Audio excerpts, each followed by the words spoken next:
Hello everyone, good morning. I welcome you all to our video lecture series. So we were discussing the difference equation first, which is our optional paper, and in the previous videos we have completed the first unit. First unit आपला complete झालेला आहे. ठीक आहे. So आज आपण सुरू करणार आहे the second unit, that is linear difference equation. Okay. So हे आपलं आहे लेक्चर नंबर 11 आणि मागच्या 10 व्हिडिओत आपला फर्स्ट युनिट संपलेला आहे. तुम्ही आपल्या यूट्यूब चॅनलवरती फर्स्ट युनिट जर तुम्हाला परत पाहायचं असेल तर तुम्ही बघू शकता. ठीक आहे. सो सेकंड युनिटचा सिलेबस काय आहे ते आपण पाहूया. सो सेकंड युनिटचं नाव आहे linear difference equation. So first युनिटमध्ये आपण डिफरन्स ऑपरेटर आणि ते कसं ऑपरेट होते वगैरे ते सर्व पाहिलं. आता यामध्ये पाहणार आहोत difference equation which is linear आणि त्याच्यात काय काय पार्ट्स पडतात. ठीक आहे. So first one is first order equation, then general result for linear equation, then equations with constant coefficients, after that application equation with variable coefficients, non-linear equations that can be linearized. Okay, so हा आहे second युनिटचा syllabus. So आता आपण एकदा revise करू की आपण first युनिटमध्ये काय काय पाहिलं. ठीक आहे. So first thing was difference operator.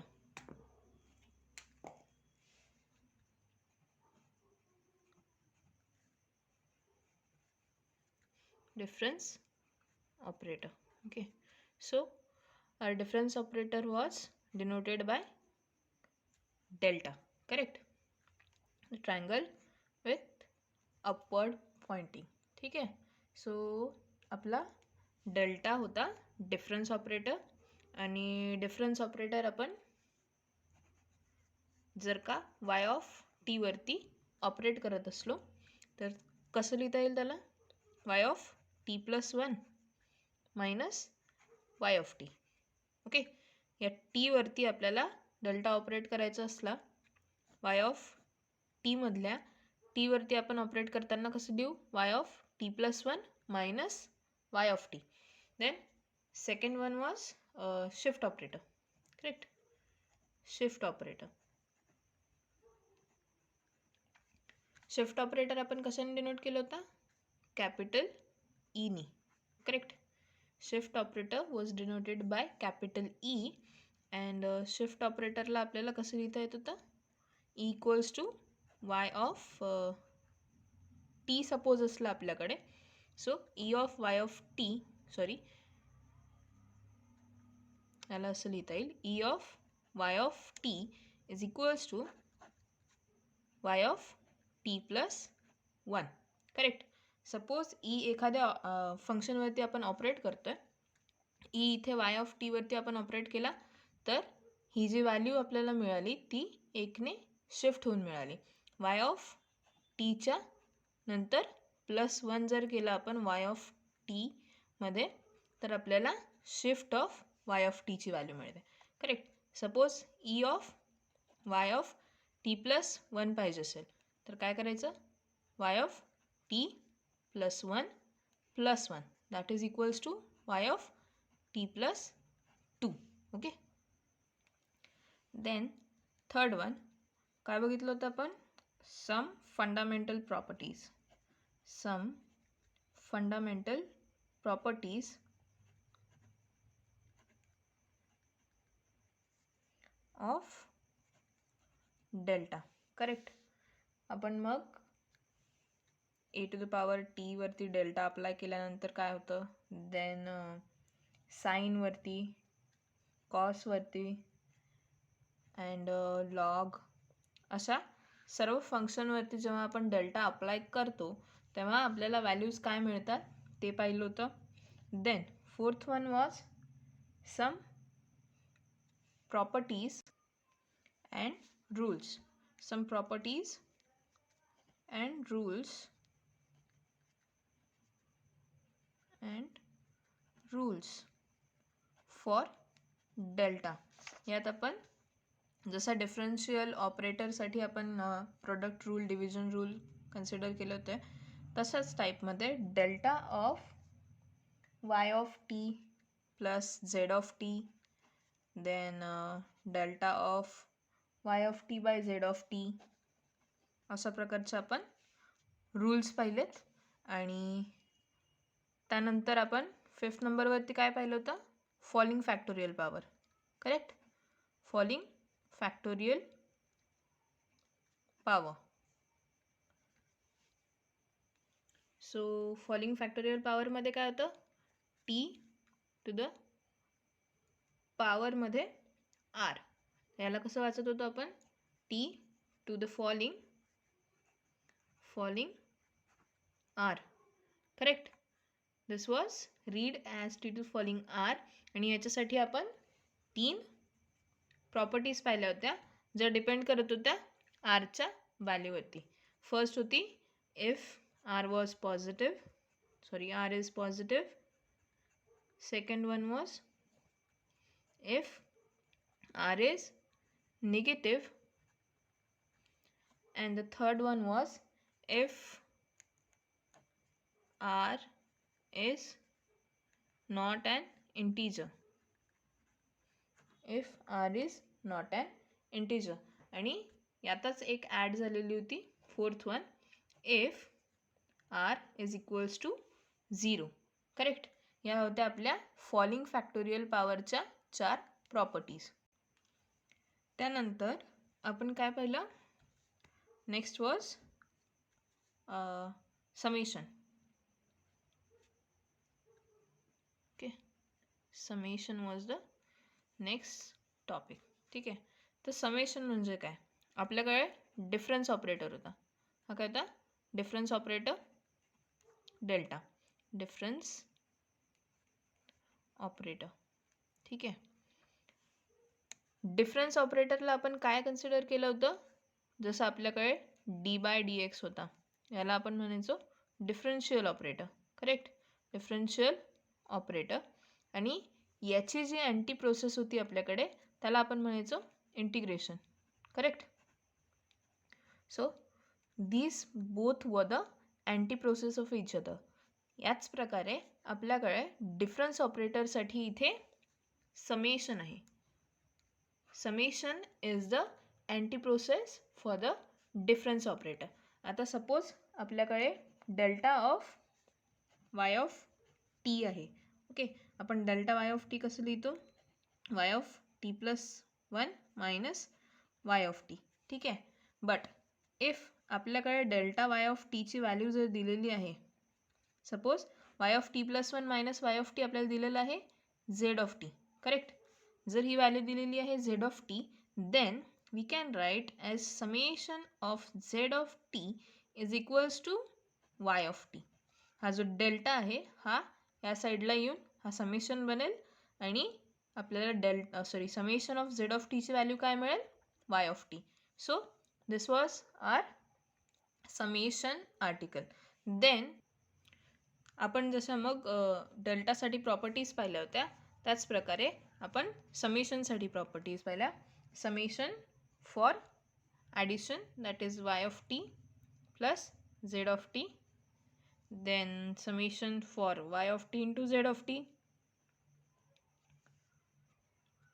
Then there was also one with constant, that is summation with c into y of t. Correct? अशा प्रकारे आपण समेशनच्या प्रॉपर्टीज पाहिल्या आणि त्याच्यानंतर काही एक्झाम्पल्स पाहिले. आणि आपला लास्ट आर्टिकल होता जो आपण समेशनच्या नंतर पाहिला, that was the generating function. Correct? Then next was the generating function. Generating function यात आपण 2 फंक्शन शिकलो. First was the generating function. First was the generating function,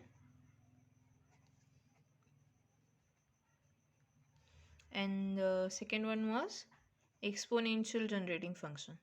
Exponential generating function. Okay, so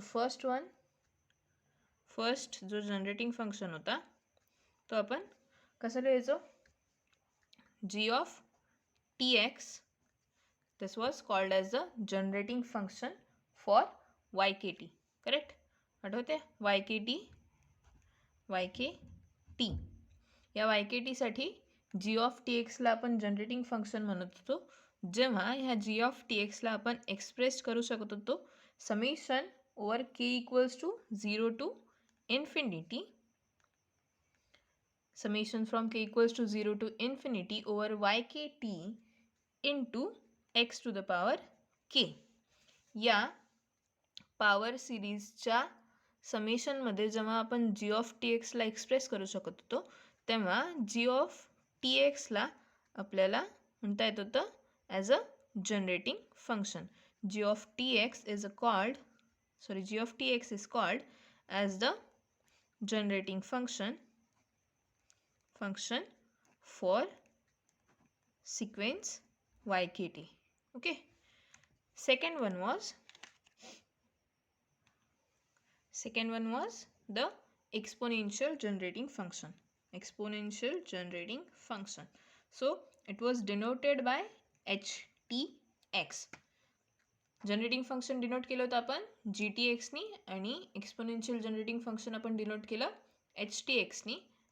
आणि htxला आपण एक्सपोनेन्शियल जनरेटिंग फंक्शन म्हणालो होतो जेव्हा हा express केला जाईल summation over k equals to 0 to infinity ykt same ykt upon k factorial into x to the power k.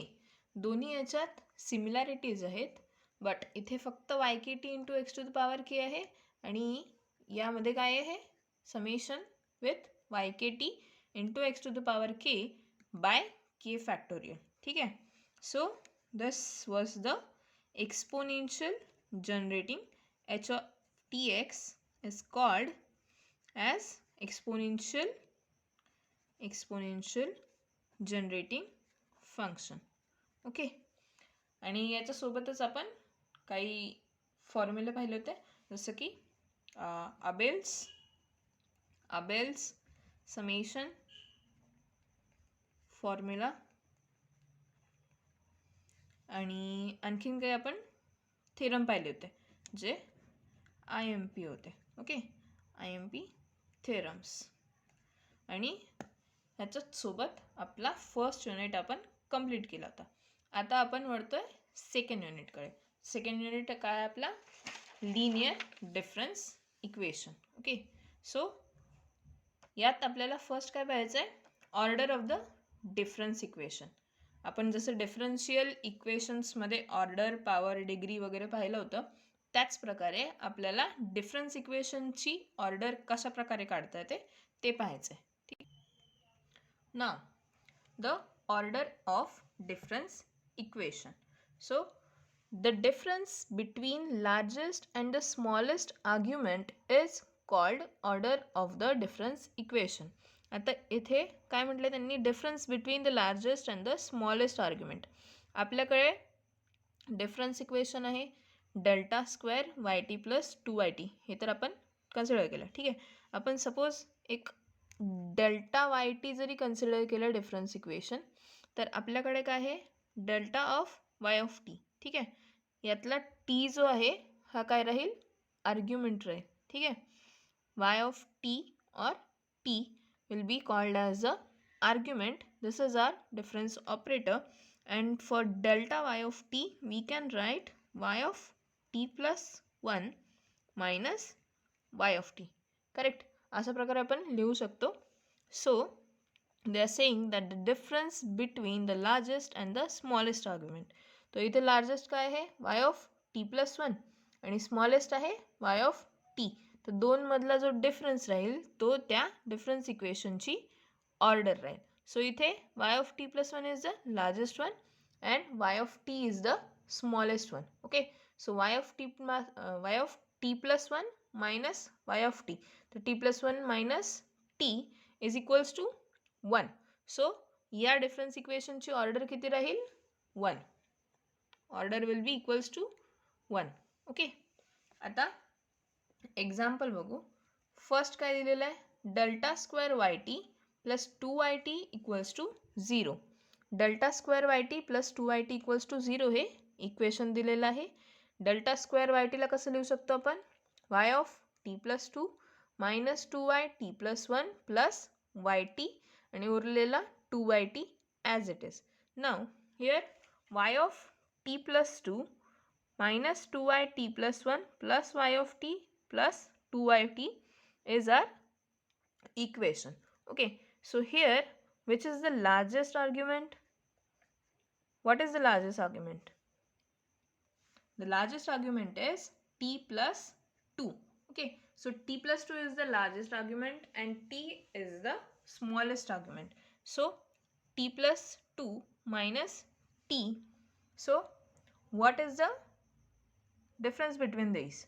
Largest argument and the smallest argument. So 2 is the difference. t plus 2 minus t. So या difference equation ची order काय होईल, 2. Same for the next example, that is delta square yt minus yt equals to 0. The delta square yt ला कसं लिहिता येईल, y of t plus 2 minus 2yt plus 1 plus yt आणि हा उरलेला yt as it is. So this will be getting cancelled. y of t plus 2 minus 2yt plus 1. So t plus 2 minus t plus 1 that is equals to 1. So या equation ची order काय राहिली आपली, 1. So the order is the difference between the largest and the smallest argument is called as the order of the difference equation. So ह्याच्यानंतर आपल्याला लक्षात ठेवायचं आहे की डिफरन्स इक्वेशनची ऑर्डर कशी काढू शकतो. ठीक आहे, आता आपल्याला एक एक्झाम्पल पाहायचं आहे ज्याच्यात आपण दिलेल्या इक्वेशनची ऑर्डर फाइंड आउट करणार आहोत. ठीक आहे, so the given equation is delta cube y t plus 3 delta square y t plus delta y t minus y t equals to r t. That is the equation given and we are finding the order of the given equation. Okay, so delta cube yt आपण अशा प्रकारे लिहिलं, yt plus 3 minus 3yt plus 2 plus 3yt plus 1 minus yt. then 3 delta square yt ला कसं लिहायचं आहे, solve करून पूर्ण लिहून घेतलं, प्लस डेल्टा yt ला yt plus 1 minus yt आणि उरलेला yt as it is. Okay, आणि राईट हँड साईडला r t as it is लिहून घेतला. Then after solving yt plus 3 minus 3yt plus 2 plus 3yt plus 1 minus yt plus 3yt plus 2 minus 6yt plus 1 plus 3yt plus yt plus 1 minus yt minus yt. So after solving this we get yt plus 3 minus 2yt plus 1 equals to rt. आता बघा, y of T plus 3 as it is आहे कारण एकच term आहे. ठीक आहे, minus 3y plus 2. आता T plus 2 वाले टर्म्स कुठे आहेत, इथे एक 3y plus 2. So this will be getting cancel. Then for t plus 1, so plus 3y plus 1 and minus 6y plus 1, then y of T plus 1. So remaining is, what is remaining, minus 2yt plus 1. Okay, then we have minus yt plus 3yt minus yt and minus yt. So these all are getting cancelled. Minus yt minus yt minus yt and plus 3yt are getting cancelled and remaining is y of t plus 3 minus 2yt plus 1 equals to rt. आता या इक्वेशनमध्ये largest argument आहे t plus 3 आणि smallest argument आहे t plus 1. So t plus 3 minus t plus 1 will be giving us the order as 2. T plus 3 minus t plus 1, so order is 2. So या इक्वेशनची that is delta cube y t plus 3 delta square y t plus delta yt minus yt equals to r of t is giving us the order as 2. So याची order आपण find out केली की 2 आहे. आता this also can be asked as follows. आता बघा आपल्याला माहिती आहे की डेल्टाला आपण कसं लिहू शकतो. डेल्टाला आपण लिहू शकतो E minus I, that is shift operator minus identity operator. Correct. So डेल्टाला आपण जर ई मायनस आय लिहू शकतो, तर या इक्वेशनमध्ये जिथे जिथे डेल्टा असेल त्या जागी आपण ई मायनस आय जर का चेंज केलं, सपोज डेल्टा क्यूब आहे तर E minus I cube. Correct. Delta स्क्वेअरच्या जागी E minus I square, then delta y टीच्या जागी E minus I y t, आणि उरलेल्या माइनस वाई टी की जागी माइनस वाई टी. सो अगर अपने को ये चीज़ नहीं आई एग्ज़ाम में तो इस टाइप में क्वेश्चन भी आया तो भी ऐसे ही सॉल्व करना है. ठीक है. सो डेल्टा क्यूबच्या जागी आपल्याकडे ई मायनस आय येईल. Simple. So the next topic is first order linear difference equation. So what is the first order linear difference equation? Now let p of t and r of t be given functions with p of t not equals to 0 for all t. So आपल्याला दिलेलं आहे की p of t आणि r of t हे आपण consider केले given functions with p of t not equals to 0 for all the values of t. Okay. Then the first order linear difference equation is of the form y of t plus 1 minus p of t y of t is equals to r of t. Okay. Y of t plus 1 minus p of t into y of t equals to r of t, and we have given it equation number 1. Now आपण p of t consider केला non zero, कारण जर का p of t आपण 0 consider केला तर इथे येईल 0 आणि हे काय होऊन जाईल y of t plus 1 equals to r of t. Okay. आणि y of t plus 1 r of t, this won't make sense. Okay. So if p of t equals to 1, जर p of t च्या जागी आपण 1 consider केला, so काय मिळेल y of t plus 1 minus y of t equals to r of t.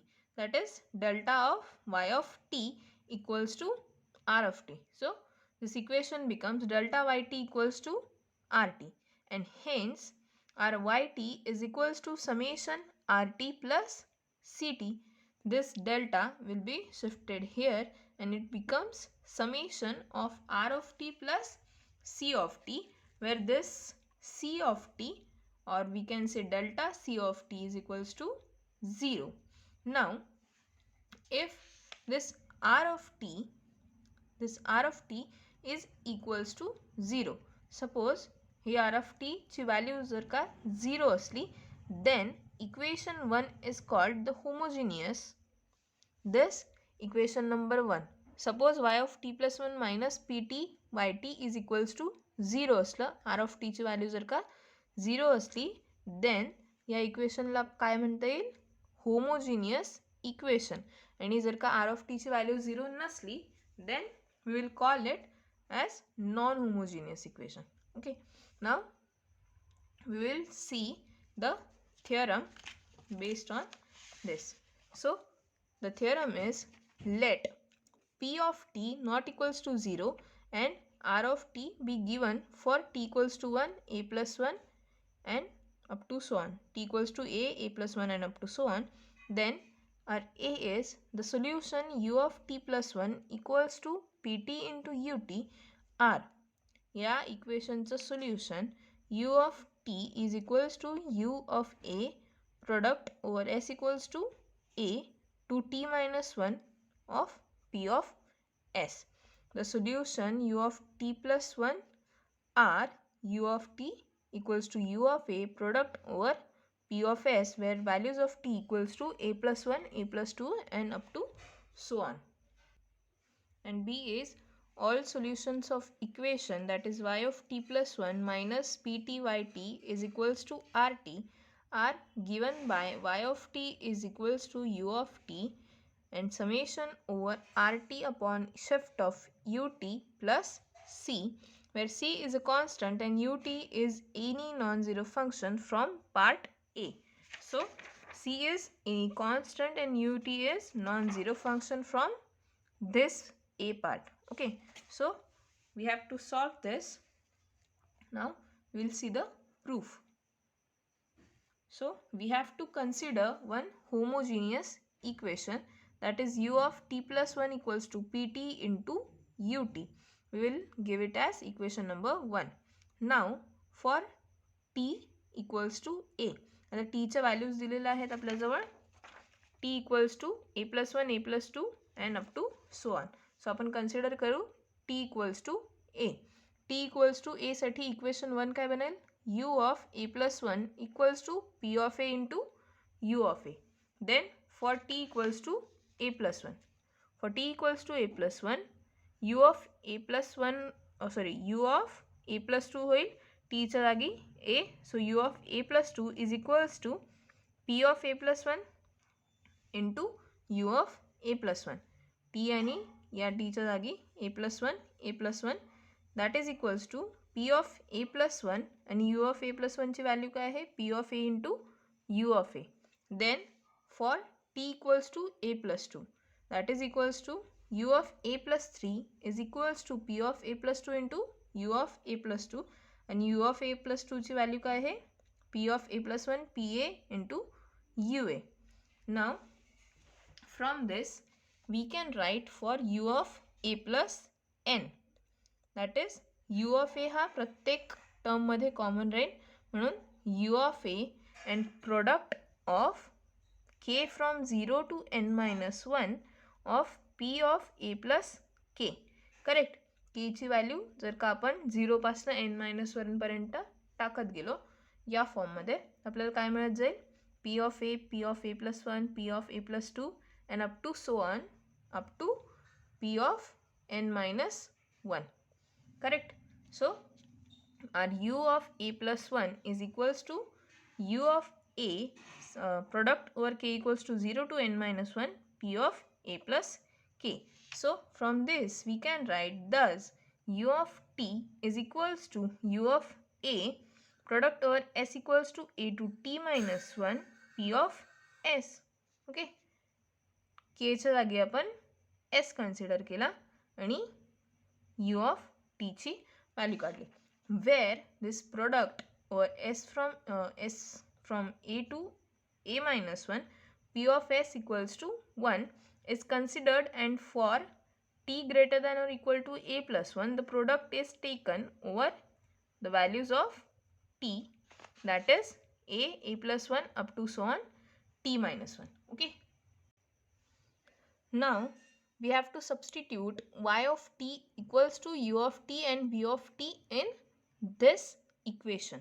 Okay. So y of t च्या जागी आपल्याला पुट करायचं ut into vt.